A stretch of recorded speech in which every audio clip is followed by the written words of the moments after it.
Bang!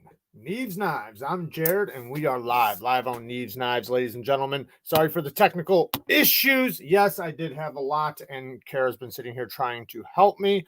Hopefully, we got it figured out, but we shall see. So, first off, this is a members only live stream. Everybody can watch, but only the members can comment. If anybody wants to comment that's not a member, they do have to donate to do that.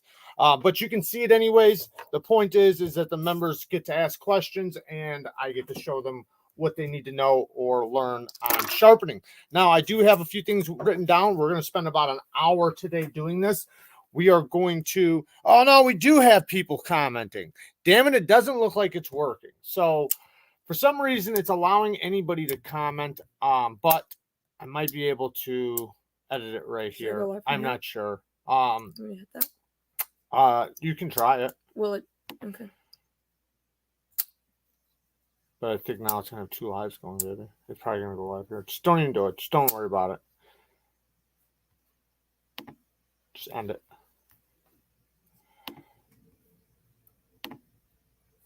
So I'm trying to figure out how I can. He said I'll shut up. The last time I went live, I was able to do the members only. For some reason, it's giving me some technical issues this time, but that's fine. If we have to just roll with it, then we will just roll with it. But first off, we're going to start with stropping and honing, because these are very important things. Even before sharpening, you should learn how to hone and strop, because maintaining your edge is just as important, if not even more important than sharpening. I don't know about more important, but it's just as important.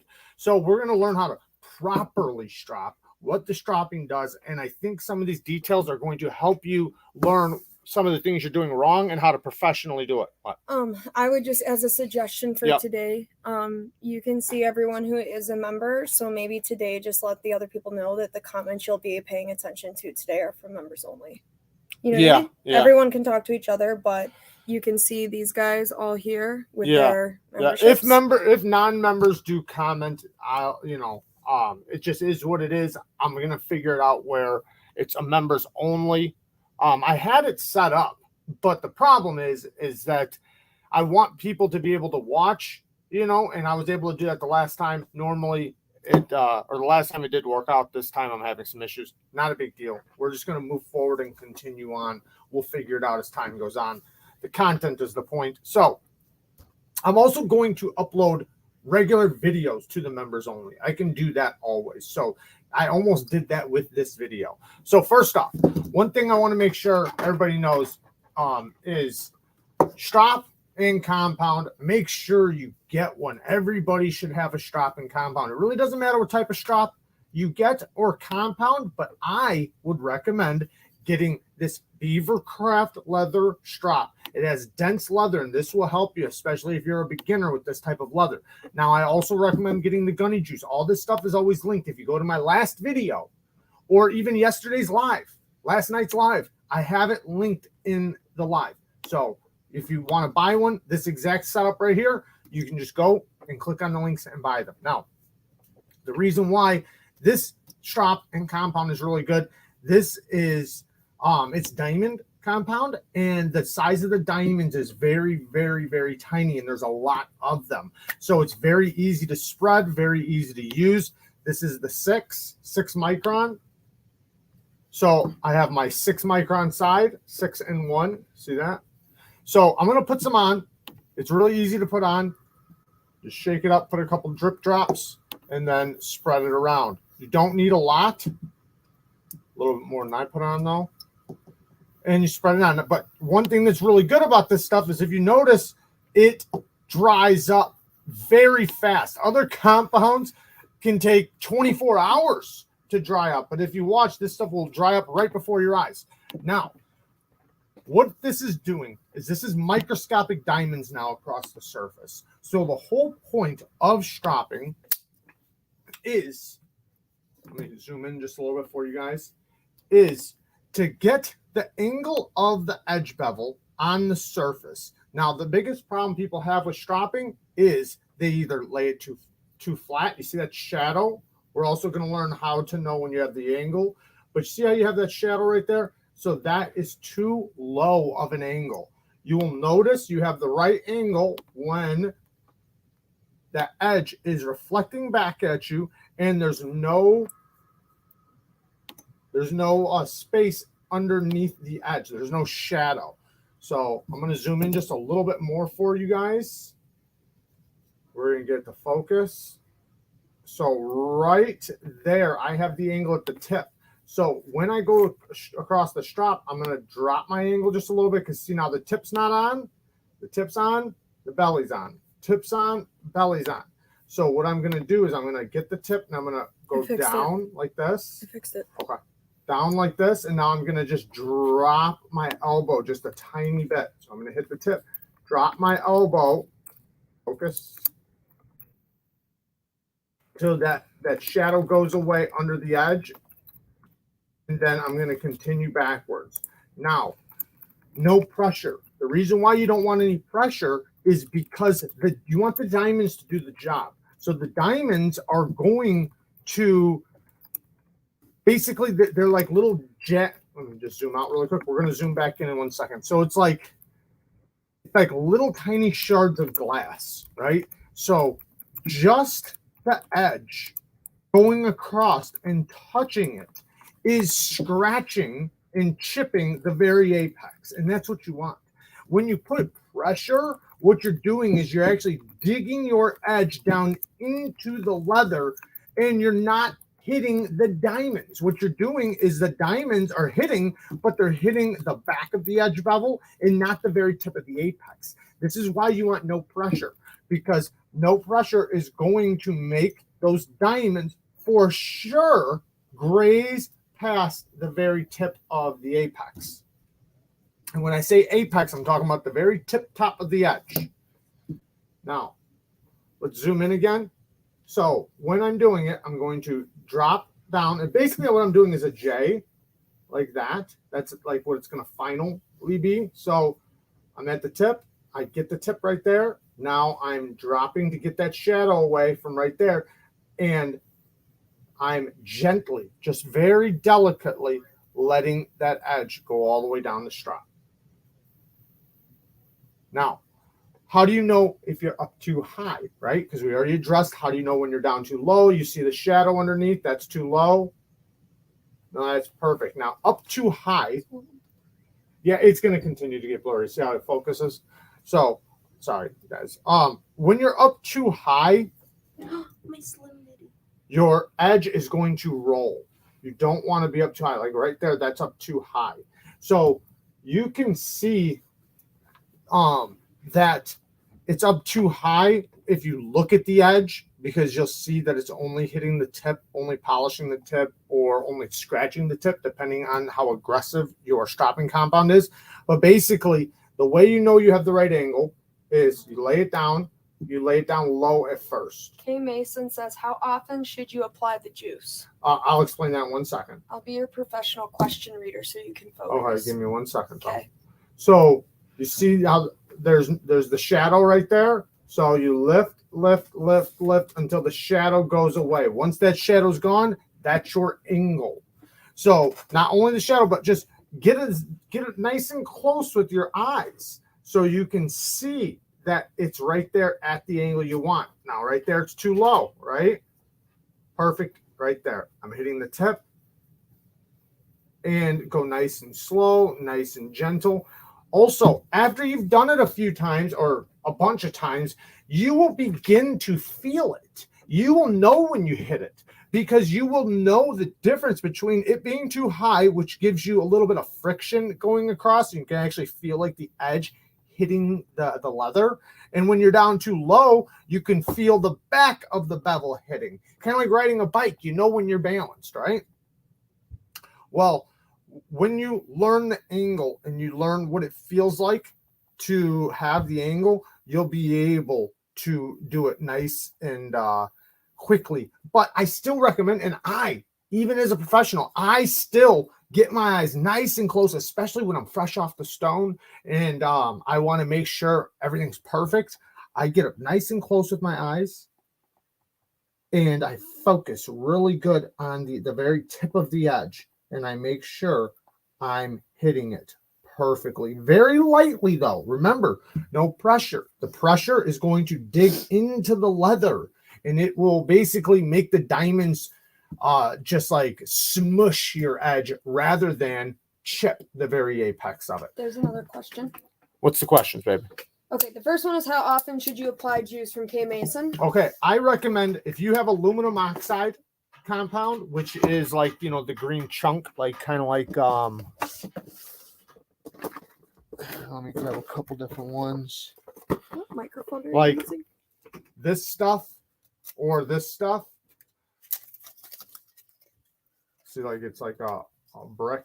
This stuff or this stuff is an aluminum oxide compound. You should apply that basically about every three to four stroppings. Now, there's a difference though. So when you first apply it, it's going to last the longest the first time you apply it. So the first time you apply it, it's a nice thin layer. You can probably get away, if it's aluminum oxide, 10, 15 strops, maybe more. Every time you apply it over the top of it, what happens is it gets thicker and thicker and thicker, and it breaks down more, and the abrasives get pushed down into the aluminum oxide. So that's why I think the diamonds are the best. Now, I would apply it about every 5 to 7 stroppings, maybe 10, depending on how much you put on. You don't want to put on a lot though, but yeah, put it on about, you kind of know, because you'll notice how effective it is. But yes, about 5 to 7 strops. Now, remember, this has 2 different sides. So I have this side, then I have this on the same side, then I have this side. So that's about 14 stroppings, right? Because I have this whole corner and then this whole side, and then, you know, same thing on the other side.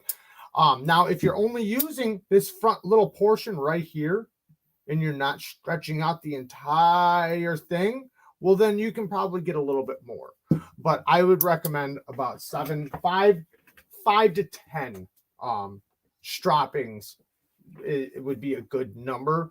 But like I said, the more you apply it, the more often you're going to have to apply it. Okay, Yes. Second question from Boom KL2. Hey, Jared, if you're basing the Gritomatic chart for micron level, the VENEV CENTAUR has an F1200 grit, which is like 1.5 micron on the grit chart. If it went to F1200 stone, honey juices, oh God, you might have to read that. I don't know what the hell I just read. Okay. Dear Lord. All right. Hey, Jared, if you're basing the Gritomatic chart for micron level, the VENEV CENTAUR has a 1200 grit. So the 1200, it's not 12. So the F1200 stone is 3/2 micron. The 3/2 micron, because the F rating is not a USA grit. Okay, it's a different grit rating. So basically, look at the micron rating, which is going to be 3/2 micron for the F1200. The F here, I'll just grab one really quick, because I do want to show you guys Can you these. see the rest of the question though? So if you guys notice, this is a VENEV stone. Same thing as the Centaurs. There's different ones. There's the Phoenix. There's the Dragons. This is the ones for recurves. Same exact stone, same everything. Now this one is the F80 and the F150. Okay, so if I grab the one he's talking about, that would be this one, which would be the 7. Sorry, come on, focus. The F1200 3/2 micron. Read the 3/2 micron, because you can put that into Google. Okay, 3 or 2 micron, just Google it. 2 micron into grit. It's right around 5,000 grit. So the red side is right around 5,000 grit. I think it's a little bit higher, but was that basically the question? Or He said if I went to F1200 stone or honey juice is greater than 1.5, whatever that means. pause that. If I went to 1200 stone.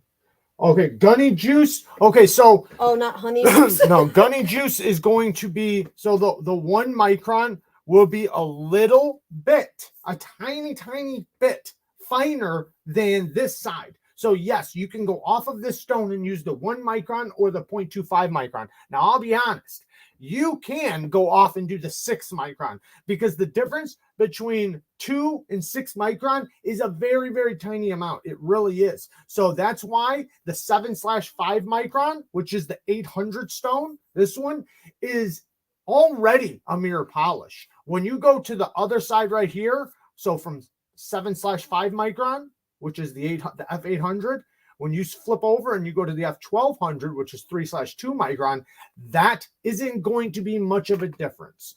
It'll be a little bit more polished, but it's you could just go right off the 7/5 micron and strop on the 1 micron or the 6 micron. Yeah. 2 things. 1, if I give you the poke, that means I have a question, and then you tell me when you're ready to answer it, so I don't keep interrupting you. Okay. I have a question. Okay. Actually, no, it's not me. It's blades in EDC. Any idea where you can buy Gunny juice not available on Amazon and only 12 micron available on the Gunny site? My link didn't work. Do you have an Amazon link? Yeah. It must be unavailable on Amazon. Okay, so if it's unavailable, go to he said Gunny Juice's site. Only has 12 micron. Okay, so he might be restocking them right now. 12 micron is still that it's a little bit more aggressive, but it's still good. That will be, in my opinion, great for edge maintenance. If you have a mirror polished edge, you might see a little bit of scratching, but that's still going to be a very, very let me just look it up really quick. So let me show you guys. So when you go to Google, you can Google what was it? 12 micron to grit. So I put 12 micron to grit. Now it's going to give us a thing right here. So what I like to do is go to the micron to grit conversion, and then I enter the micron. 12, calculate. So that's 1,587 grit. So that is just below mirror polish. Mirror polish lands right around 2,000 grit. We got a new member thanks to Robom1R0. Awesome. We got a new member, guys. Give him a shout out. Welcome to the Curse Shows. Nice. Oh, you don't have a bell here. Okay, now I want what? You don't have No, a we bell. don't need a bell. We're just new members. But shout out to the new members. I'll be the bell. Now we are going to move along to honing here in 1 second. Are there any questions? Remember, this is only the first video, so we're going to go deeper into stropping, as we move along and do more videos. But is there any questions about stropping before we move to honing? Now, remember, stropping is your first step to edge maintenance. Okay, so like say you've used your knife, right? It's fresh edge, or maybe you just bought it. It's a factory edge. That is your way to your first step to maintaining your edge on keeping it sharp. Your next step is honing. Then whatever you can't strop or hone, that is when it's time to sharpen. So that's how the steps go. Now, another thing you can use the strop for is when you're fresh off the stone. So like say you've sharpened your edge is nice and sharp, but you need to clean up the burr.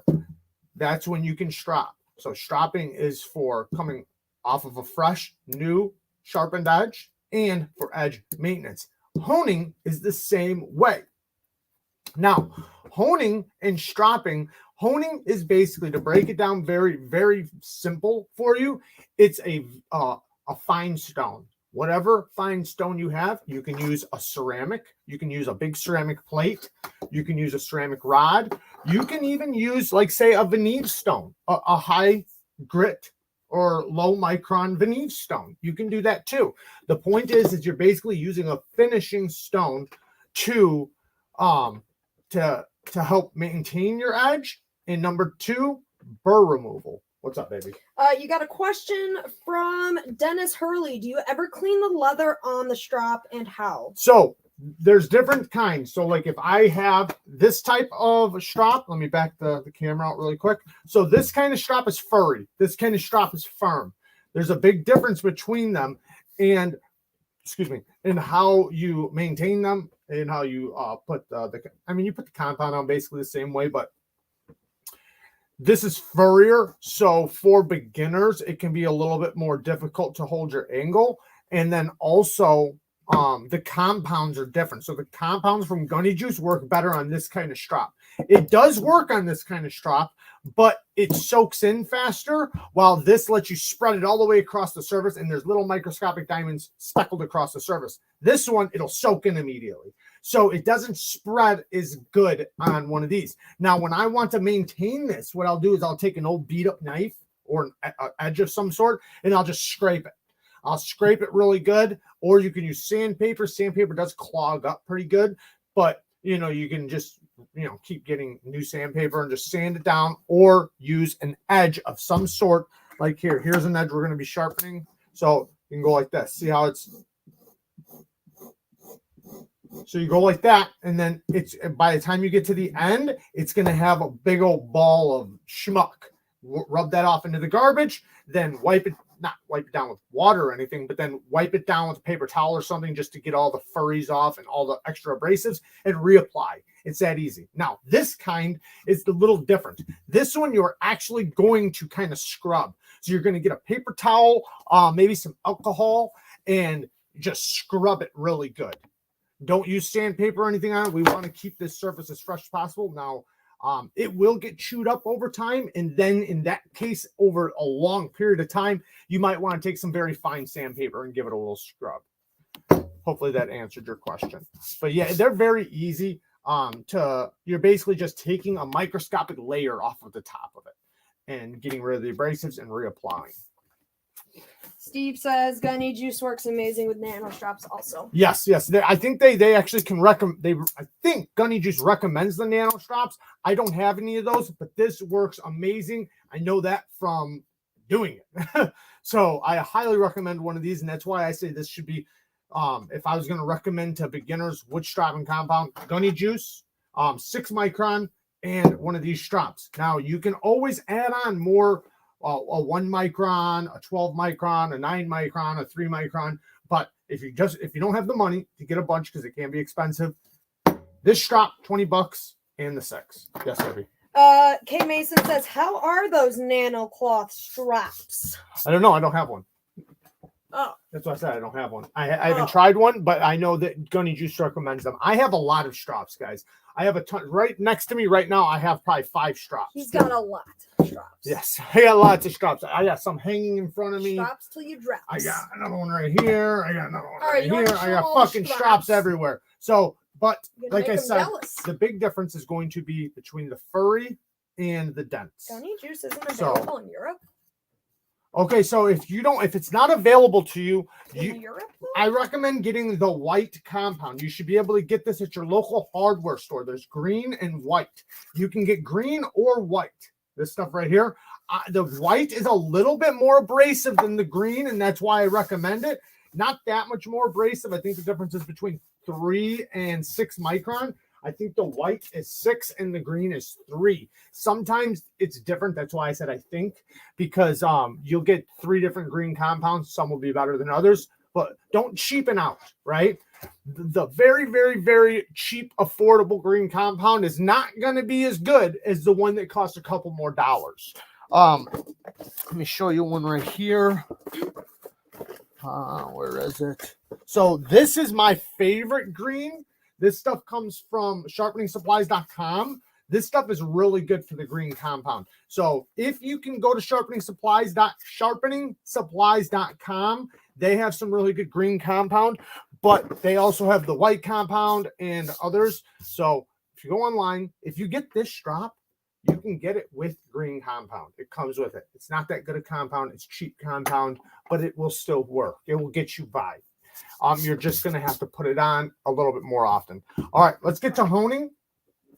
Unless if there's more questions about stropping, then just ask away and I will answer them. No more current questions except from Cue Ball that says, Jared, have strops? Jared, yes, he has strops. Do you even strop, bro? Do you even strop? Okay, so now this is going to represent any stone that is a fine stone. So you could call it the VENEV stone. You could say this is just soap and water. I recommend, no matter what, getting some sort of spray bottle with some soap and water. How much water and soap? Add enough soap and water to when, if you listen, I'm going to shake it. You're going to hear it splash back and forth. The bubbles are going to expand and you're going to stop hearing it splash. You don't hear it no more? That's when you know it's ready. Okay? Very simple. Now, with the honing, we're going to explain what honing is really quick, because honing, there's two different ways to use it. Okay? Two different ways to hone. Now, honing is going to be your best friend next to stropping. Stropping and honing go together, right? But also, the honing is going to give you the ability. Learning how to hone is going to teach you how to deburr. So this is so important to you getting those razor sharp edges, is learning how to hone, because the same process works together with burr removal. So when we're honing, right, what we're basically trying to do, and now we're going to say we got a sharp edge, right? I know we're jumping forward because now we already have a sharp edge. We'll get to getting a sharp edge, but say you have an edge, you might have just got it from, you might have just bought it, right? Say it's a factory edge like this, or, you know, actually this is a better factory edge. Say we have a factory edge, right? Factory edge, and it's sharp, but we want it, you know, we can tell there's little burrs, maybe it's not fully straightened out. So what you can do is you can take the hone and you can do a couple very simple passes. Now, what this is going to do is it's basically taking your apex, which has spots on it that are like this, and you're doing strokes to keen it back out. So you'll have little spots that are like off like that, and you're straightening them back out. Okay. Belt sharpening from the factory will have a lot of that, and that's why it's good to hone it. Yes, baby. This isn't a question, but I just want you to comment. I might also just read you some comments. Okay. Dennis Hurley says, if you save me from buying the wrong strap and compound one time, that will pay for my membership for a year. Thanks for buying all those wrong straps so we do not buy them. There you go. That's a good way to advertise your membership. Absolutely. That's so true. And hey, I can't tell you how many straps I have that I will never use. Because, you know, they're not good. They're not good. I thought maybe, you know, saving a few bucks here, but you know what though? It's all part of the experience of me learning. And that is why I can teach it, because I've already done it all, right? Excuse me. So when we're honing, right? Same concept of the strop, except for we're not going to move backwards. Now, there are times when you want to do a pass like that, but it's going to be more towards burr removal. But for honing, we want to go towards the edge like that. So you want to find your angle the same way. Remember? Yes, baby. You can finish your thoughts. I'm just letting you know there's one in the queue. So what we want to do is we want to find that angle again. So wait till it focuses. If you look, there's a shadow underneath. So that is way too low of an angle. Drop the angle. Okay, it's still there. I can see it. You guys, let me try to focus this really quick. So there's still a shadow underneath that edge. Lift, lift, lift. Still a shadow, still a shadow, still a shadow. Bam. See that? The shadow's gone now. Hopefully it's focusing good. Yeah, I can see. Okay. So when you get to that point and you've lifted it and the shadow is gone, now gently, no pressure, let because this is a fine abrasive. This is so flat that it's going to help us flatten our edge. And excuse me, and it's so hard that it's harder than the steel that it's going to cut. So it will basically tear off any pieces of metal that's just hanging there loosely, fatigued metal. Okay, so no pressure at all. Get your angle, and we're going to go across the stone very gently. Lift to get through the belly until you get to the tip. We're only going to do about 2 passes per side. You shouldn't need no more than just a couple passes per side. Now, in the future, you might have to do 3 or 4 passes per side, but usually you don't have to. And if you do, well, then you know you have to sharpen, not hone. Do the other side. Okay. Maybe one more on it. 2 passes per side. Okay, so now I've honed my edge. So now I'm ready for the strop.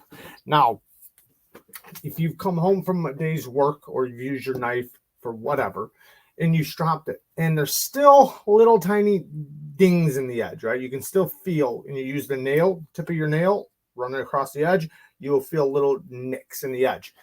Well, and the strop's not working, use the hone, couple passes on each side, then move to the strop, couple passes on the strop, and it should be good. If it's not, well, then you're most likely going to need to sharpen, and that's what I mean about the steps. Yes, baby. Would you, this has a laughing face, so I don't know how serious it is, but would you consider the Sharp Maker a honing system from K Mason? So yes, I think that the Sharp Maker is just fine for honing. I just wouldn't use it for full-blown sharpening. So for honing, I think it would be great. You could do the same thing, just having your own ceramic rod. Now, I personally think if you're going to ask me which one should I get, a flat stone or a rod, both. Honestly, both. The flat stone works really, really good for edge maintenance and things like that. Now, the rod does too, but it's a little bit harder to hold your angle perfect on a rod. So that's why the flat stone works better for that. Now, the rod is going to be really good for deburring because you don't have to have a perfect angle, and you can do the reverse passes like this. So basically, like if I've sharpened on my stone and I have a burr from heel to tip on the opposite side, I can take the rod and hold my angle slightly high, and just like that, and knock it off. Maybe one spot on the other side, but I'm so gentle with it, it's just tearing off the burr. That's all it's doing. It's just grabbing the burr and tearing it off. Now for honing my edge, say if I've used my knife and there's some damages, when you use the rod, you're most likely going to you're going to put a micro bevel on your edge when you use the rod. So yes, it has a lot of purposes. So many. I recommend everybody has a rod, but I also recommend everybody has some sort. I don't care if it's one of these little LANSKY stones for $12, or if it's an expensive Arkansas stone, or if it's a Spyderco ultrafine plate, or if it's a VENEV, just some sort of fine stone and a fine rod. Go ahead, baby. Steve, best way to clean ceramic rods? Best way to clean it is with Barkeeper's Friend. Barkeeper's Friend is a powder. It's an This is amazing. They have a liquid version too now. You know that? I did not. It is amazing. I use it at work all the time. So you just get the Barkeeper's Friend, sprinkle it on there, give it a good scrub. Now you can use an eraser, like a pencil eraser. That can help to maintain it. You can use soap and water. What do you think about a magic eraser? You know, like those sponges that do like everything amazingly. Yeah, all that stuff will work. Anything to scrub will work, but the best to just get it back to new is Barkeeper's Friend. That stuff works so good. Now for plates, you can technically get a really fine silicon carbide and reflatten a plate, but that's a far step from where we're at right now. Just cleaning your stone or your rod, Barkeeper's Friend, cheap powder. You can get it. It's available everywhere on Amazon stores. You can get it basically everywhere. It's just basically like baking powder, baking soda, or whatever. It's just an abrasive powder for cleaning.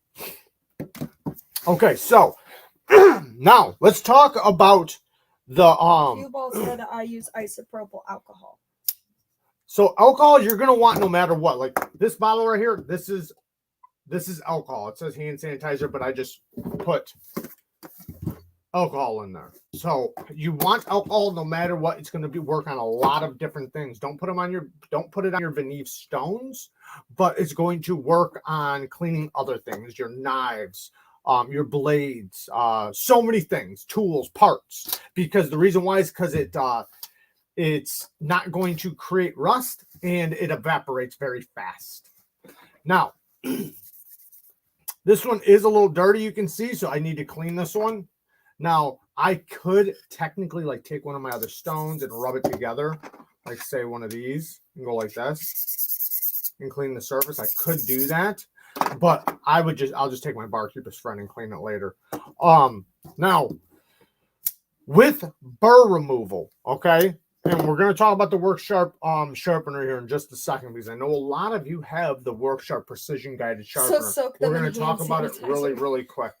But with burr removal, like I said, when you sharpen, and like say if you freehand, hey baby, can you grab me something really quick? Yes, I'm your assistant. Grab my backpack. Okay, I can do that. Okay, so we're going to bring up a honing device that you guys should get. Everybody should have one. Now, you could buy all the parts individually. Ding, ding, ding. Ding, ding, ding. You got a donation? Oh my gosh, wait. Oh, Steve, oh my God, you guys, thank you. I just wanted for you to check and see if it was there. You didn't have to actually donate, but thank you. Thank you guys so much. So, ding, ding. Sorry, there's two. Excuse me. Thank you guys. So, I do recommend everybody get one of these, okay? So it's going to work out great. Now you can get all these parts individually. You can get yourself a little diamond plate. You can get yourself, I like using these LANSKY stones. You can get a couple, a ceramic and a diamond LANSKY stone, and they'll work the exact same way. This does offer a ceramic rod and 2 diamond plates and a strop. You can carry this in your truck, whatever, but I highly recommend them. You can get 2 of them in one pack and save a few bucks, or just buy them singly. Now, when you're sharpening, right? Like let's say you've sharpened your knife. Oh yeah, and you can use this for a full-blown sharpening. That's the beauty of this thing, is that you can go from honing, maintenance, or full-blown sharpening with just this little tool. Now, we're going to bring up the Work Sharp here in just 1 second. But stop the bell. That was just a delayed bell for that. So the one thing that's really good about this is it gives you the angles. See how you have the angle right here? So on both sides, it gives you an angle to start with, which is 20 degrees per side. It gives you an angle on the strop. I don't really like it, but it does work. And you even have an angle for the honing rod. So this can help you so much with learning how to hold an angle as well. There's so many benefits to this. And like I said, regardless if you have a full-blown sharpening system, you could have a Blitz sharpening system, a Wicked Edge, Kami, doesn't matter. You should still have one of these. The reason why is because you're not going to tote your Kami everywhere, right? Or if you're just resharpening your knife all the time rather than honing and maintaining your edges, well, then you're not even getting the full life of your knife. Like, you should be able to maintain and keep an edge going for a long time. And that's what this will do. Now, if you have to in the field, you can full-blown resharpen your knife. This is a 20-degree angle. So I just take the angle, and this will help me learn how to feel what 20 degrees feels like and how to hold an angle. And we're going to learn about grip patterns and all that stuff on another day, because that is very important. Chasing the grip pattern is the most important thing to sharpening. That'll be for another day though. So once say if I've used this now, right, and I've resharpened on this side, say now I got a burr, which I do. Holy shit, I already got a burr. Now I would do this side, right?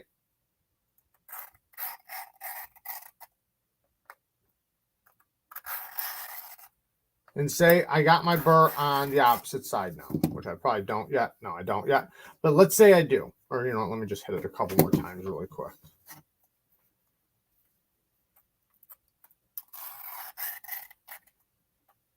And these are diamond plates that are replaceable. They're magnetically on there. So you can replace these.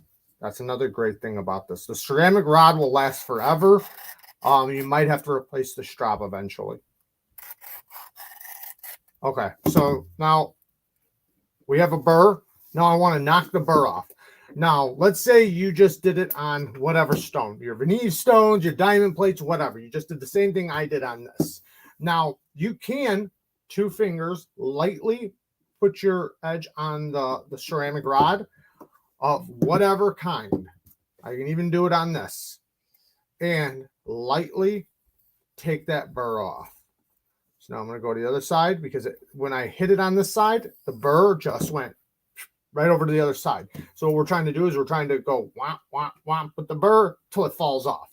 We're just fatiguing it. It's fatigued steel, and it's going to tear it off. Right there. We just did a burr removal. And then now we would hit it on the strop.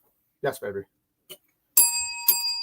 Donation. That is 2 bells. 1 for Dave Man. Welcome to the Kershaws. 1 for Craig Hamilton. Welcome to the Kershaws. Awesome. And we have a question. Yes. The question is from Kay Mason. What grit do they have on the field sharpener? And before you answer that, I just want to again say, guys, if you ask a question, I promise I have it in queue. I will tap Jared and he will get to it as soon as he finishes his thoughts. So They don't give you the grit rating. It says coarse and then fine. This is basically about a 300 grit diamond. And then the fine is like a 1200 grit. So it is a pretty fast jump between that, but it works really good. So we have about 300 grit on this to probably 1,000 grit, between 800 and 1,200 grit. It eventually breaks. So it's more aggressive when you first get it. When you first get it, any diamond plate are far more aggressive than they actually are going to be. After you've used them a bunch of times, they break into the grit that they're supposed to be. So when you first get this, it'll probably be like 200, 150, between 150 and 200 grit. And then this one will be like 800 grit. Then after you've used it, it'll break into about 1,000, and this will break into about 300. Yes. Okay, Yoda says, describe what the burr feels like. Okay, the burr feels like a wire. So when you have the burr, like say if I go back on the stone, and what I should do is I will eventually upload videos for you guys, and I'm going to get microscopic pictures to all this so I can literally show you exactly what it looks like. I will create a giant burr and get my magnifying glasses and show you guys exactly what it looks like. Okay, so I have a burr from heel to tip now. So what I just did was I sharpened this side, right? I sharpened this side. So my burr is going to be on this side. So I would take the knife. Now I sharpen this side. So I'm going to take my finger on the opposite side and feel the burr. It will feel like basically like a hangnail or like a wire. It'll just be aggressive. You'll feel it's because what happens is the steel is rolled over like this. When you sharpen one side, it takes the steel and it rolls it over. So I sharpened this side. The steel went like this. So now when I rub my finger up, I can feel that. I picture my finger as the metal. I sharpen the side, the metal rolled over, and now I take my finger on this side and I can feel it. So it feels like a metal piece of wire, like a metal hangnail. And you want to get that you want that because the point is you want to create 2 of them. You want to create one on one side, then knock it off, create another one on the other side. So then now you have an apex underneath the wire, and then you deburr. This is the burr, the top of my fingers right now. You deburr it, knocking that off, revealing the clean apex. That is how you get a good quality edge. So like right now I have a burr on the opposite side, right? I sharpened this side, I have a burr on this side. Now I would sharpen the opposite side.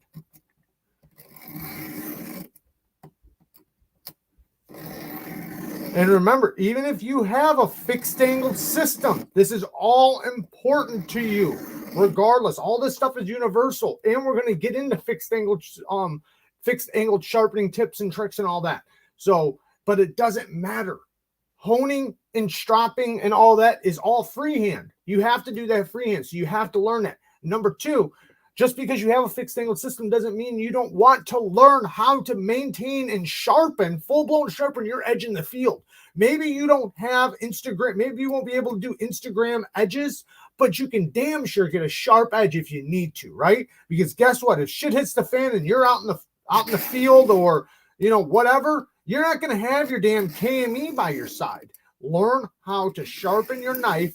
And like I said, it doesn't mean you need to get a perfect edge, right? Or not perfect edge. Let me say that better. It doesn't mean you need to get a beautiful, mirror polished, glorious edge. No, what it means is if you're in the field, you can damn sure get a sharp knife to make sure you can survive or use your knife at work or whatever. Yes. This is a question. And then you can send them to me and I'll give you the Instagram edge. Question for me. Yes, baby. What do you think about the idea of offering the tier memberships a Bang Gang sticker? Like I turned that Bang Gang logo into a sticker. You were asked that, or you're just saying? You. I don't know. You hate it. You hate it well, so much. I want, like, I don't want. I want this to be something that they can take with them, like not something superficial. I know this. I know. The sticker's fine, but I just think of it as more superficial than what. You're saying as a perk. Yeah. Oh. Like I don't mind giving stickers out, but I want them to walk away with knowledge that they can take forever, right? You know, like not necessarily like a fancy What if we sticker. send them a Bang Gang sticker with your greatest sharpening advice attached to it? Maybe in the future. Okay. Okay, so now you guys seen I sharpen this side, I sharpen this side. Now I have a burr on this side, right? And I can feel it from heel to tip. I feel that wire. There's actually a little bit missing right there. And make sure you get that burr from heel to tip. Now we're going to go to the Work Sharp Precision Guided Sharpener here in 1 second. So now I want to deburr. Now I can deburr this a couple different ways. One, I can go right back to the stone and I can knock it off with this same stone. And the way I would do is I would do the same thing I would do on the rod, except for in this case, I have the angle. Well, I mean, I guess I have the angle on this too, but so now I do a very light pass, nothing aggressive. When you get it down really good and you're holding your angle perfectly, you can get it on a good heat treat. You can get it to the point to where you can do single passes and get a burr on the other side. Single pass, burr on the other side. Single pass, burr on the other side. That's when you know you've got a really good angle and you're good at holding your angle. Because, and, you know, it's just you have a really good apex because you're able to remove that small amount of steel and create a burr. You're doing something good. Now, that doesn't mean raise your angle up so that happens. I'm saying if you're holding the angle properly, and you can do that. Because you can get a burr on the other side if you just raise your angle up really high, but that's not effective. That's actually going to make your edge duller. Hopefully that made sense. So now I just deburred. So now I could go to the strop and strop it.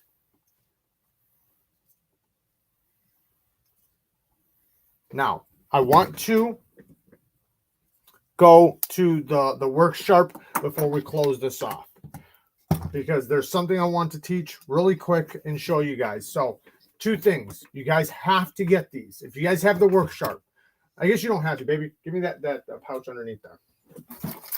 Now, if you guys look right here, I have this whole box of aftermarket parts, okay? So this is a stone holder. This is a stone holder. I have multiple stone holders. Put this on your lap and open it. Okay, so this stone holder holds between 4-inch and 6-inch stones. So I can hold either one of these. So this takes it to where I can use any stone on the Work Sharp. Now, the stones that come with the Work Sharp are these, okay? These stones come with it. Now, there's something I want you guys to practice. We're going to put an edge in here, and I'm going to show you guys. So, regardless if you have this stone or if you have the stone holder, which I do recommend if you can get it. If you can't afford it, you can't afford it. But if you can afford it, then yes, go to my most recent Work Sharp video with the aftermarket attachments. And it will have a whole bunch of aftermarket parts all the way around the sharpening device. I've done multiple videos on aftermarket parts for the Work Sharp. So if you see one video, look for the other video to make sure you watched the right video. You will know you see the right video because it'll have a whole base system that holds it to your table. Yes. When you're ready. It's a question. I'm just letting you know there's a question. Okay. Okay, just give me 1 second. So, but in that video, I link in the description these aftermarket parts and this base. So this base is something I think everybody should have. Even if you can't afford the stone holder, get some sort of base. Even if you make it yourself or cut out a piece of wood, that's fine. But the point is to stop the base. Well, this one's adjustable. That's the beauty of it. So like that. It makes it to where this won't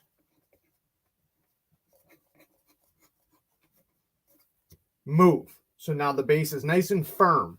And then that, so I highly recommend getting one of these, or cut out a piece of wood. I don't care how you do it, but figure out a way to stop this base. Like watch right now when I push on it. See the base isn't moving? Now watch when I take this thing out. Now watch this. Look at that. You guys see that? Look at all that movement. All that movement is the difference between 17 degrees and 20 degrees.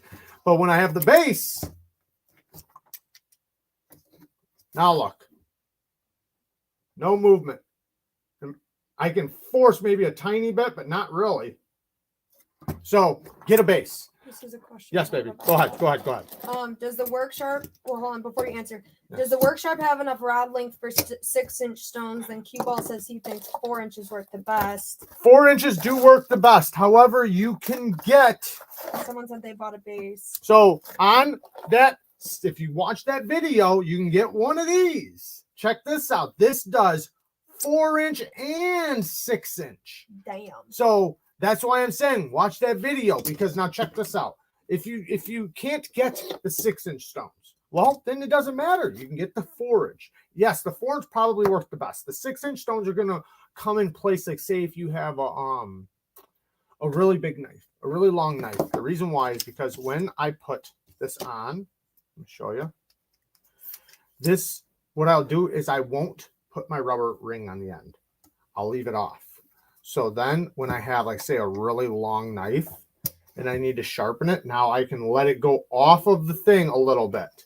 I'm careful, right? I'm careful because see how the end of the rod, I let it come off the end just a little bit. Now I can work on, like say if I have a big chef knife or something, I can work on the chef knife because it's going to stop you. It's only going to let you go like this close to the device. Because remember, the stone will be, let me just throw a stone in there so I can show you. But yes, 4 inches work the best, especially if you have like just regular size EDC knives. Then yeah, the 4-inch is going to be all you need.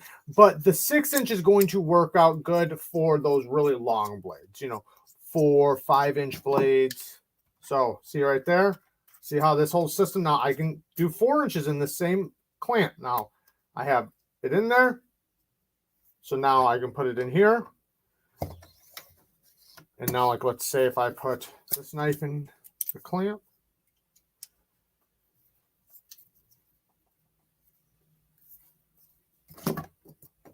So now when I'm sharpening, say if this was really long, a really long blade, I can see how close I can get to the thing. It's not as close. Like, see, I can't get the whole stone. You see that? Because it's hitting the thing. But it does let me extend out farther. So I can bring the stone all the way out here if I want to, where the 4-inch won't allow that. So it does help, but you don't really need the 6 inches. No, it will help with longer blades and hitting the entirety of the edge in one swipe. But what I want you guys to practice on, we're going to go back to the 4-inch stones because most people are going to have 4-inch stones, which I think are going to be the most valuable to you for this system, is the 4-inch. Like I said, if you can't get a 4-inch and you have this thing, yes, you can use a 6-inch. You're just not going to be able to use the entire stone always. But with the 4-inch, you can use the entire stone always. That's I guess the big difference. Yes, baby. Comment from Yoda. He says it's 2 comments. I think my complaint about the work sharp stones is that they aren't wide enough. I'm using 2 little C clamps to hold my work sharp down. They were under $5. I was thinking about drilling a hole through one side into the base, then sticking a dowel in there to lock it in solid. Okay, if you have, if you get, let me show you again. If you get this, you don't have to worry about that because check this out. You can get your own diamond plate. See this? This is a little 4-inch diamond plate that now my stone, look how much wider this is. Can you see how the abrasive difference? This is double as wide. Get this. That's what I mean. Get the stone holder. Plus another thing, these diamond stones, they're okay. They work. Don't get me wrong. If that's all you have, use it. It's fine. But they wear out pretty quick. They're not as good as, say, an Atoma or something like that. These are going to be more expensive. So these are very affordable and they work. And I respect it. You know, they're good. But eventually you're going to have to get new diamond plates anyways. So if you just get one of these, have it ready, you can like throughout like every month, right? Save 20 bucks here, 40 bucks there. You can get yourself one VENEV stone, and then next month get one Atoma. Then the month after get one finishing stone from VENEV. You can do it on a budget, and that's one good thing about this system, especially with all the aftermarket parts. It allows you to buy piece by piece by piece instead of spending $200-300 all at once, like with the KME or something like that. Now, so what's your thought on using wide stones? I'm seeing conflicting comments about wanting or not wanting to use wide stones. You don't have to. You do not have to. He said he does it to keep a solid contact down. Okay, so Yoda, I mean. All right, so there's going to be a couple things. One, if you have any sort of a recurve, the wide stones are not going to work. You're going to want thin, slim stones for recurve. Okay, so yeah, because Steve said, do you have to factor in the thickness as well? What do you mean? The thickness of the stones, does that need to be factored in as well? No. Sorry, it's all kind of one question. Not with, okay, so if you're going to switch stones, yes. So that's the thing. Like if I go from this to this, then yes, I need to factor it in because you see the thickness difference. So that's going to change my angle. And what you can do is you can figure out that measurement, change it on here. Okay. So whatever the difference is there, then I just change it. Okay. It's pretty simple. What I recommend is just getting one of these. I mean, all these things I recommend, I know it adds up in price, but the things I recommend will stop you from guess buying, right? That's why if you just tell me what you have to work with, I'll tell you the best thing to buy. And if you tell me I'm on a tight budget, then I'll tell you the best thing to buy for 20 bucks, right? So like this, you'll be able to change angles. Now, say if I switch to the Atoma, now after I switch, go back on there and just make sure it's really close. Right now, this says 25.5.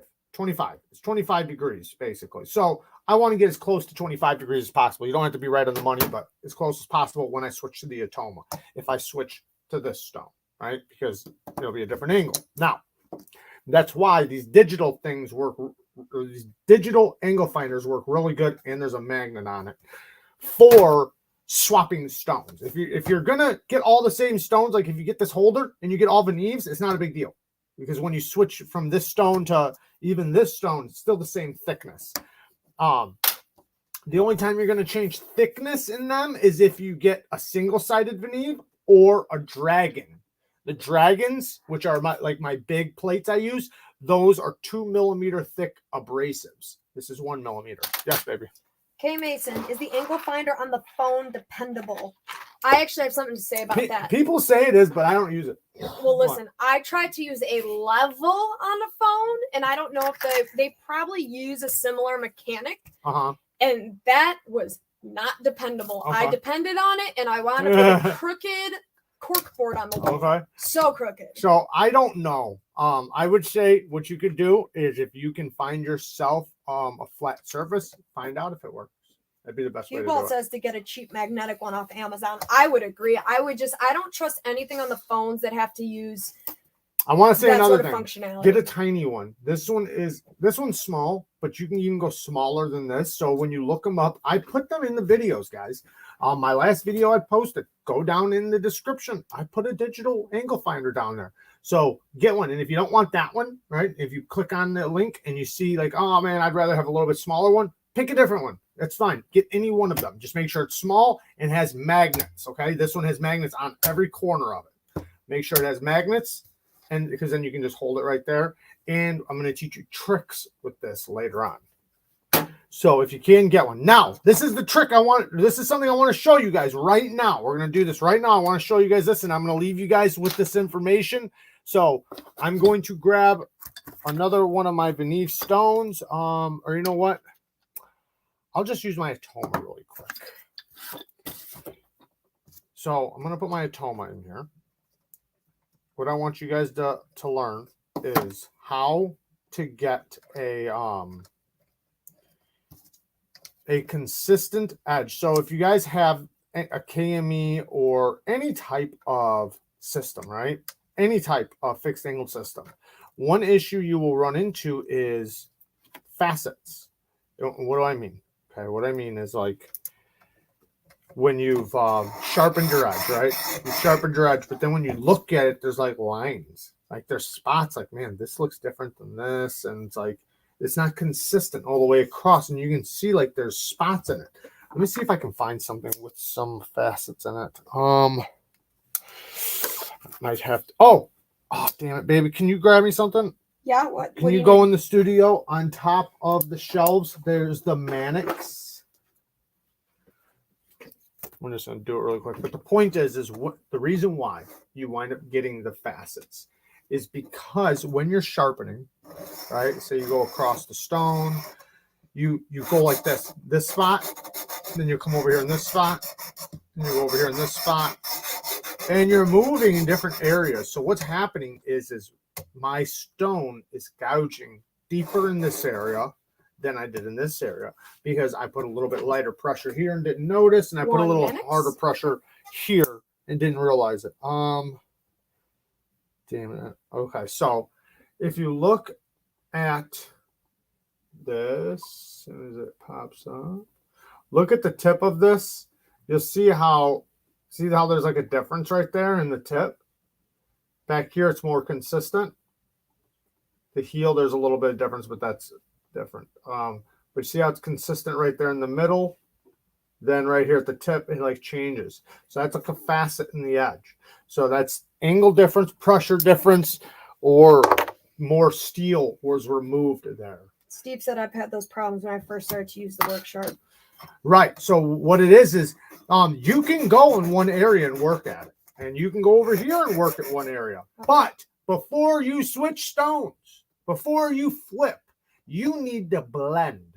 So what you do is you start from the heel and you can do double passes like this, but make sure you hit from heel to tip. How come you're not using a base? What? How come you're not using a base? Because it doesn't. Right, I would be using the base if this was serious. Oh, okay. Let me move this a little bit. So what I'm doing is I'm starting at the very heel, and I'm getting an entire pass all the way to the tip. You can do it in single passes or double passes, but blend it, because what you're doing is you're leveling it out, because you're going to have, like, let's say this is your edge, right? Let's say this is the edge right here, right? This part right here has a deeper gouge in it than over here. So you need to blend this steel that's higher right here with the steel right here that has a gouge in it. Like right now, if I take my knife and I scratch the surface right there, now there's gouges there, right? How do I get those out? I have to remove this metal and this metal evenly with those gouges. So that is what you're doing when you do these single passes. From heel to tip. Do not go past the tip, past the center of your stone, because it will go like this. Blink. And then that just chipped the tip of your knife. That will make your sharpening incredibly difficult. It will be incredibly hard to fix your tip. If you do it 3 times in a sharpening, it's going to take you twice as long to sharpen your knife. So in order to prevent that, stop early. See right there? I stopped. I'm not even going past to the middle. I don't even care about the middle of the stone. I'm going to go and hit just at this side of the stone. Watch it. Bam, done. Back over. Bam, done. Because you see how the stone right here is hitting the tip. So, and what I can do is I can actually angle this a little bit. So when I get to my tip, I'll stop and just I won't go like this, but I'm just pushing pressure just on this edge without going past the tip. So I'm right at the tip like that. So I'll stop right there. So I'll basically go like this. And then when I get to there, I'll kind of push it up a little bit. But I'm never allowing this stone to go like that. Ever. Or not even a little bit. Don't even let it go like that a little bit. Just stop right there at the tip. You let the tip just ride this edge. But continue to do that And then if you do have a little spot at the tip that you need to work out, because the tip and the heel will be the hardest area, you can do little spots like that. But what I'm doing is I'm not ever allowing the stone to go down. I'm coming off the stone and lifting up. You can kind of work the tip a little bit more that way. Yes, baby. Two things. I'm going to read them at the same time because they're both kind of yes or no questions. Cubal asked, do you use light pressure?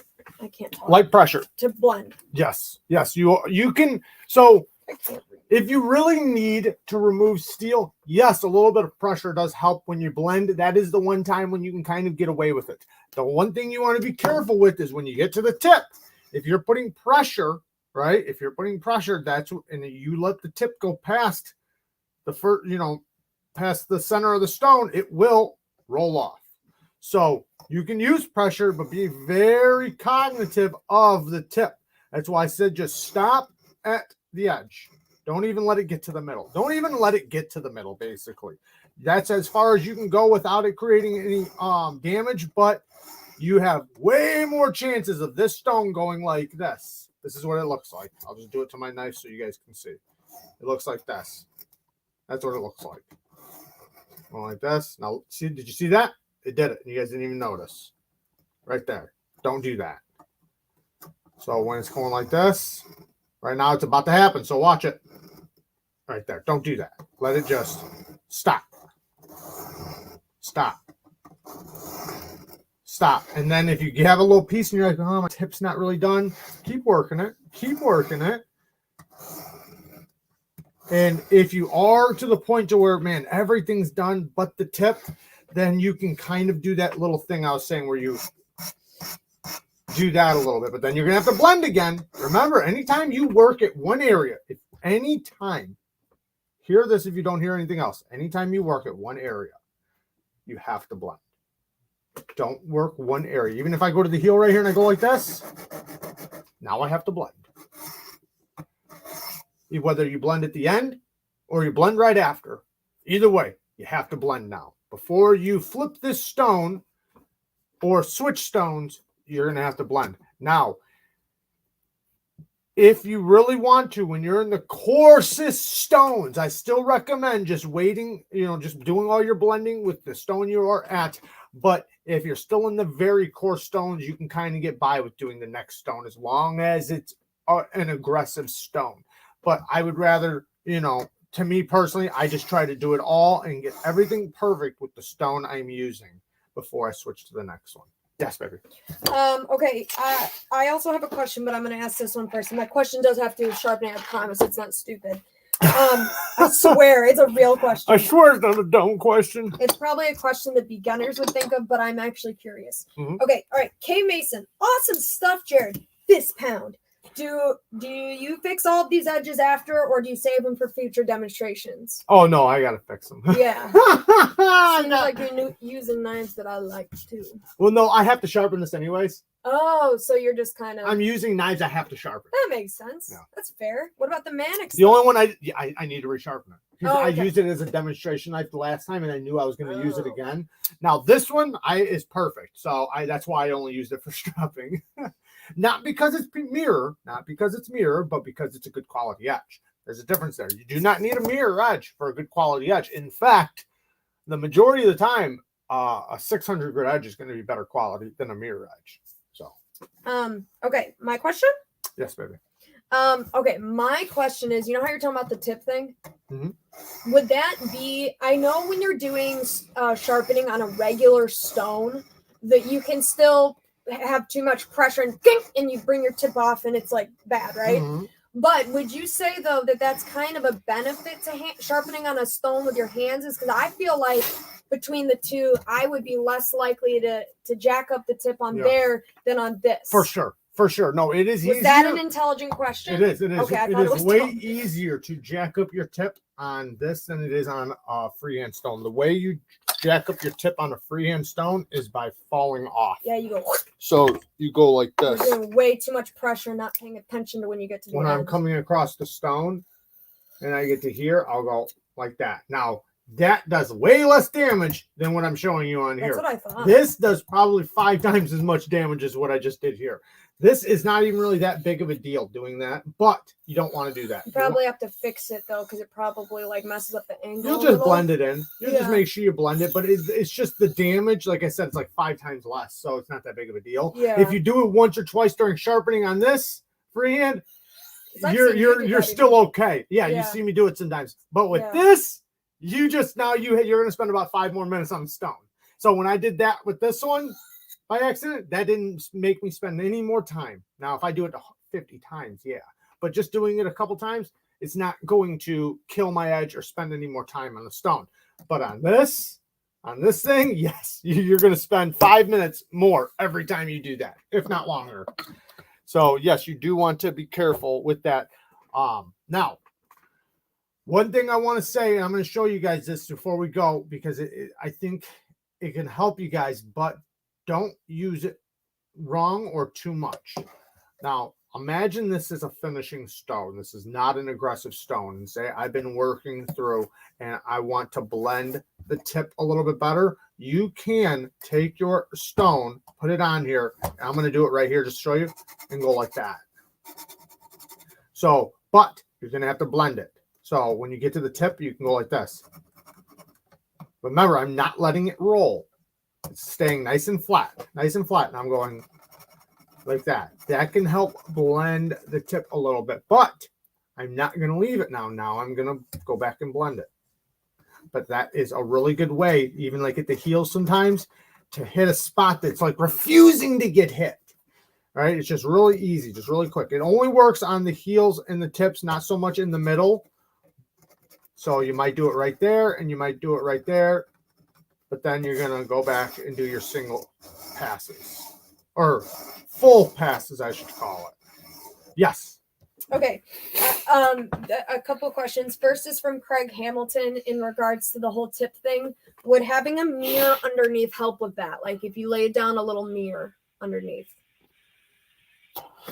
Yes, but you can do that. But just remember, though, try to get the feeling down. Now, there's no problem with doing what you just said. You can put a mirror down there. But just know that anything you do that's going to help with stuff like that, there's a means to an end. You're doing it to help learn how to ride the bike. So when I do a tip, sometimes I like, especially with a system like this, I'll lower my head down like here and look up this way, and I'll look at it right there, or I'll just tilt it and check it out like this. But yes, you can get a little mirror right there and watch it. But what you're mostly focusing on, though, is the actual tip of the knife. Yeah, a mirror would get dirty quick. Yes, it will. Everything around your sharpening system will get dirty quick. Come on, focus. Hold on a second. So you see that tip? That is what you want to focus on the most, is right there. Because you're going to see the back of the heel or the very, very tip, where that's where the damages are going to be. So you're going to want to focus right there. All right, what? Okay. Okay, guys, we went to there's 2 more 13 questions. more minutes longer than we were supposed to. We're going to go for 10 more minutes, and then we're going to close this up. So any questions, get them out now. That's what I just told him. Yes. Okay, so 2 questions from K Mason. Can I read them both to you, and then you can answer both? The first one is, sorry, off topic. What grit would you recommend sharpening a Spyderco VG10 to? And then the second one is, does the sideways action mess up the teeth at the apex? So what grit for... Okay, so what it does is, so what it'll do is, yes, that's why you want to make sure you do finished passes, because when you go like this, you are basically just, you're mostly doing it at the heel, or sorry, not the heel, the back of the bevel. That's why you're going to do it. And yes, it is going to hurt the teeth at that. That's why you're going to finish off by doing that. You know, that's why you always finish off with a blend. The blend is to make sure all the grit is running the exact same direction, like this. This is, hold on one second. So this is your edge.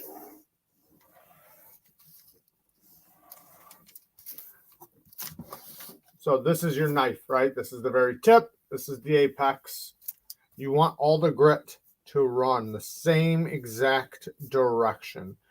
You don't want them to go straight up and down. That's how a factory edge looks. Why does a factory edge look like that? Because they're using a belt that moves in that direction. Anytime you do a fixed angled freehand or anything like that, you want your grit to run like this. All of it run this direction. Now, a facet will look like this. You'll see like a spot like this going this direction, or you'll see a spot going this direction. That would be like what a facet is. A little spot right there. That's facets. So what we're doing is we are going to blend it and make it better with all angle. So all your grit is running the same direction. And you have to cover up that old grit with the new grit. And that's the point. All the way across. I'm not going to spend all the time to draw that, but yeah. And then what grit would you recommend? Okay, so VG10. VG10. VG10 is a steel that can take a polish, and it can take a good toothy edge. Now, the big difference is going to be heat treat. All right. The higher the HRC and the better the quality of the heat treat, the better quality mirror polished edge you will get off of VG10. Now, you will have better chances of getting a good mirror edge with a lower angle. So I would say if you're going to use a higher angle, say 20 degrees and up, then go with a medium grit edge, 600 grit or lower, or maybe 400 to 800 grit. If you lower your angle to like 17 degrees per side, then you can go up to say 2000 grit, 3000 grit, 5000 grit. But the best, most universal edge is going to be 600 grit. 600 grit will work great on VG10. You can put a mirror edge on it, but you might lose the bite at your edge if your angle is too high. So if you do a mirror edge, then you're going to want a little bit of a lower angle. Go ahead. Okay, cue ball. Jared, what do you use to maintain your stones? Which ones? Depends. I don't know. So my VENEV stones, I've actually showed that in the last one. You can get a flattening dish, which I have right there. I'm feeling like this is a question to lengthen the live out a little bit, but yeah, what do you need? So no, you can. There's different ways. So one, you can get aluminum oxide stones. Did you need me to grab something? Like this, you can get aluminum oxide stone to help clean it off. You can use barkeeper's thread. This is another thing that works really good for this. You can clean your stones off with barkeeper's thread and aluminum oxide stone. Or you can get silica carbide powder and a flat surface. Eventually, you're going to want to do that, but that will come in the future. I've already showed you guys how to do that once, but we will show that again. He said VENEV.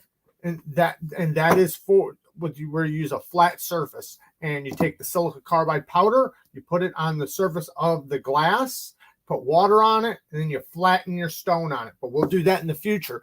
But you still, even though you have that, and that's really good, you still want a conditioning stone, like a Nagara stone, just an aluminum oxide stone like this, because then in between flattening your stone and bringing them back to brand new, you can unclog them with a good aluminum oxide stone.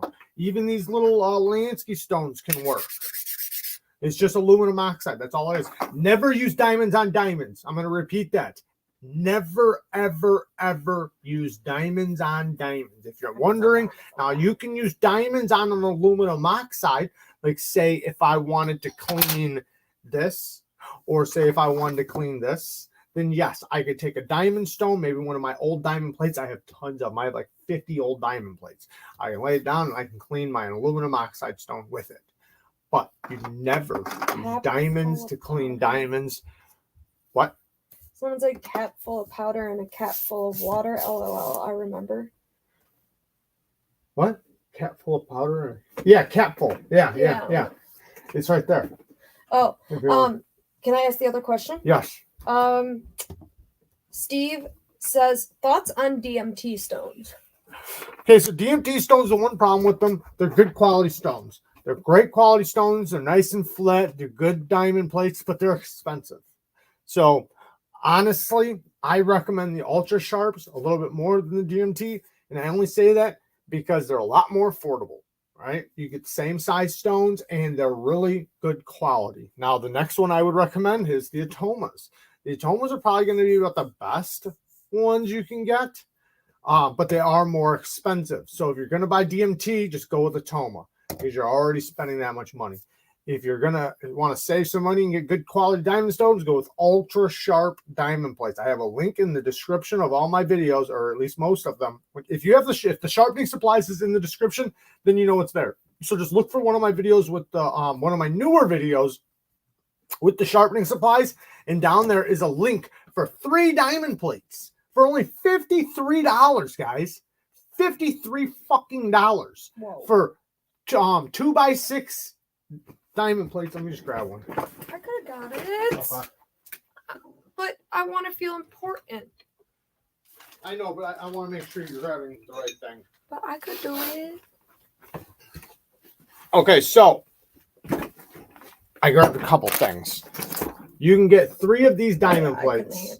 3 of these diamond plates, a 300, a 600, and a 1200 for $53. For like $130, you can get the 3x8s, the big dogs, this size. Big daddies.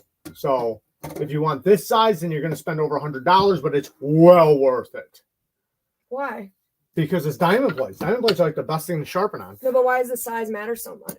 You get more out of it. You get more out of it. You can do big knives on a 6-inch, so it doesn't not that big of a deal. These are fine, but the bigger stones last longer. You have more diamonds. You have more stone. You have more length. So if you're doing a bigger knife, it's faster. So there's lots of reasons. Now, this is an aluminum oxide stone. This is a $10 stone on Amazon. This works good for cleaning the VENEV stones. It's double-sided. You can use it at your sink, but the best way is right here. Powder? Silica carbide powder. Is that the stuff you said a cap full of? Yes, there's a cap right in there. There's a cap with a cap full of water on a flat surface. A glass plate. Mine, I have a dishing. Let me zoom out really quick. I have a dishing pool where it's just a round glass plate and it has an edge around it, and it stops any of the slush from rolling off, and it makes it where I can just wipe it off after or rinse it off. But you can use whatever, right? Just a flat surface. Like I said, any sort of glass. Glass works the best. Or you can use marble if you want, like a marble plate or something. But getting a piece of window glass or the actual thing that works, you know, like meaning like what's it's made for, you can get them online, and then you can get the powder. Now there's different abrasives. I got 60 grit, but they go all the way up to 180 grit. They got every type of grit for this powder. 60 grit works really good because it does the aggressive stones and the fine stones. Now, you, like I said, Barkeeper's Friend powder works really good for cleaning everything too.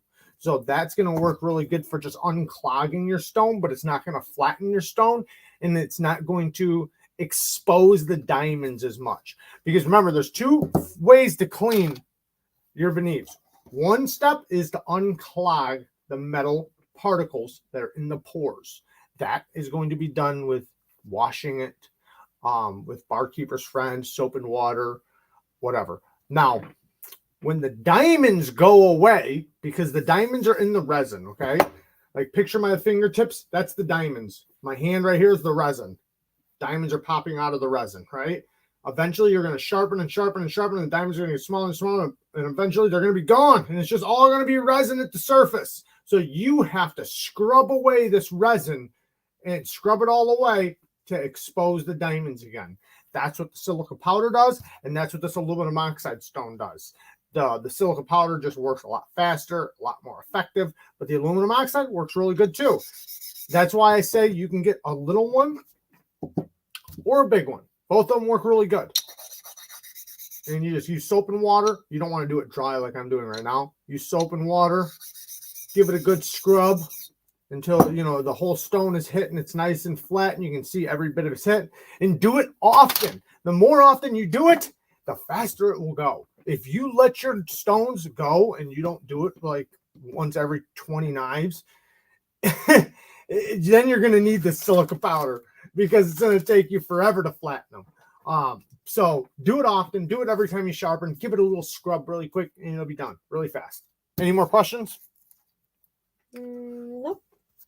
All right, guys, we're going to end it here. Now, the next one, if you guys have exact things like tips, tricks, or videos that you want in particular, let me know on Instagram or however you guys can get a hold of me, and I will make sure to incorporate that in the next video. The next video, I will have a list of things that we're also going to talk about. I'm always going to have a list of things for each video for you guys. But if there's something in particular you guys want, then we can do that. Now, we will also set it up where I'm going to do little tiny short videos for you guys on tips and tricks, and I'm just going to upload it. Only you guys will be able to see it. Another thing is, if you guys are wanting to, I'm probably going to offer for the top tier members one-on-one conferencing, like where I'll do a Zoom call with you, or excuse me, or do a StreamYard thing where nobody else can see. Nobody else is there. It's literally just me and you. And I'm going to offer that to the top tier members. So if there's top tier members paying $20 a month, you will get one-on-one sharpening counseling, you know, whenever. So just letting you guys know that. But I'll wind up putting that in the description of the memberships. But yeah, guys, I appreciate everybody who donated. I appreciate all the people that are becoming members.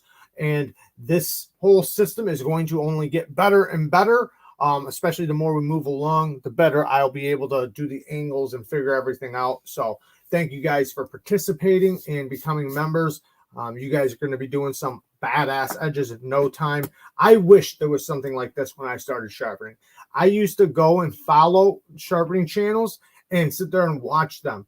And I would have to watch the video 13 times in a row just to see how they did something because they didn't explain it good. And when I'd ask them in their comments or whatever, the answer was always, I never could understand it. And I wound up ruining so many knives and spending so much time buying all this supplies that I was recommended, by the way, that was shit. I can't tell you how many things I bought that I never used. I'm talking about, I probably have $1,000 in stuff, and I am not exaggerating, that I don't use, because I was recommended it, and it wasn't the right recommendation. I was listening to the wrong people. But all right, guys, I love you guys. Thank you guys for being members and for joining us. I love you guys. Peace. Bye.